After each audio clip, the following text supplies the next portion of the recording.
కండబలం కన్నా బుద్ధిబలం గొప్పది అనడానికి మీకు ఉదాహరణగా ఈరోజు ఒక స్టోరీ చెప్తా.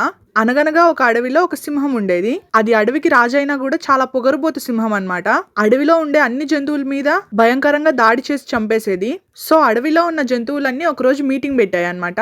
ఏం మాట్లాడుకున్నాయంటే, ఇలా రోజు చావు భయంతో బతకడం కన్నా రోజుకొకళ్ళు చొప్పున మనమే సింహానికి ఆహారంగా వెళ్దాము అని అనుకుంటాయి. ఇదే విషయం ఆ పొగరుబోతు సింహానికి కూడా చెప్తాయి. అలా ఒక్కొక్క జంతువు రోజు ఆహారంగా వెళ్ళేవన్నమాట. 4గో రోజు కుందేలు వెళ్ళాలి ఆహారంగా. కానీ ఆ కుందేలు చాలా తెలివైంది. ఈ పొగరుబోతు సింహాన్ని ఎలాగైనా మట్టు పెట్టాలి అని అనుకుంటది. చాలా ఆలస్యంగా పొగరుబోతు సింహం దగ్గరికి వెళ్తది. అప్పటికే సింహం ఆకలితో కోపంతో రగిలిపోతూ ఉంటుంది. ఎందుకింత ఆలస్యంగా వచ్చావు అని కుందేలుని అడిగితే అదేం చెప్తుందంటే, దారిలో ఒక సింహం కలిసింది, అది మిమ్మల్ని బాగా తిట్టింది ప్రభు అని చెప్తది. అప్పుడు సింహానికి బాగా కోపం వచ్చి తీసుకెళ్లి ఆ సింహం దగ్గరికి అనిద్ది. తెలివైన కుందేలు ఒక బావి దగ్గరికి తీసుకెళ్లి నీళ్లలో చూపిస్తుంది. తెలివి తక్కువ సింహం బావిలోకి దూకేసి ప్రాణాల్ని పోగొట్టుకుంటుంది.